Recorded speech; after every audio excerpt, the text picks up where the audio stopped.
चलिए आज पढ़ते हैं सेक्सुअल रिप्रोडक्शन। तो मतलब कि इसमें दो इंडिविजुअल्स का बोल सकते हैं इंक्लूड होते हैं। वहाँ पे एसेक्सुअल में सिंगल इंडिविजुअल काफ़ी था। तो इसमें देखिए यहाँ पे वेरिएशंस बहुत ज़्यादा होते हैं क्योंकि डीएनए दो दो होते हैं।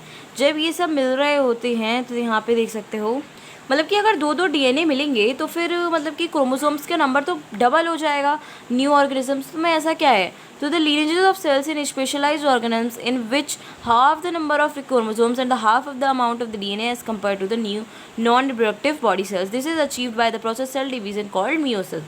Meiosis वो करता है, मियोसिस प्रोसेस फॉलो होती है, ठीक है।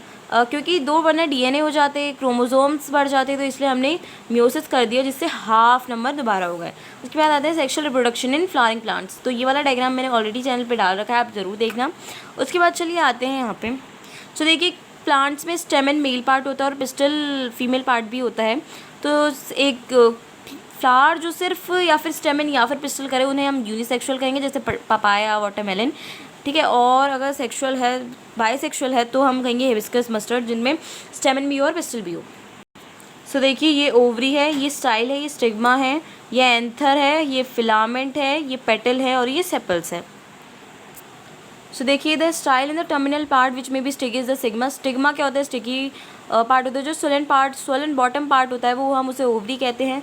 Ovary contains ovules. Ovules has an each egg cell. Egg cell होता है the male germ cells produced by pollen grains fuses with the female gamete present in the ovule. The fusion of the germ cells or the fertilization gives us a zygote which is capable of growing into a new plant. Thus the pollen needs to be transferred from the stamen to the stigma.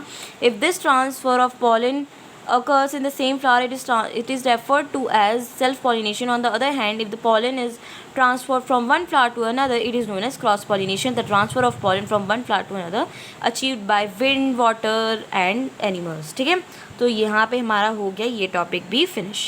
हाँ, इसमें ये चीज़ रह गई जैसे कि जो seed contains the future plants. जो seed होता है ना, सबसे पहले ये बात याद रखना है कि ओवरी जो होता है वो फ्रूट में कन्वर्ट हो जाता है और जो ओव्यूल होता है वो सीड में कन्वर्ट हो जाता है। और seed contains the future plant or embryo which develops into a seedling under appropriate conditions. This process is known as germination.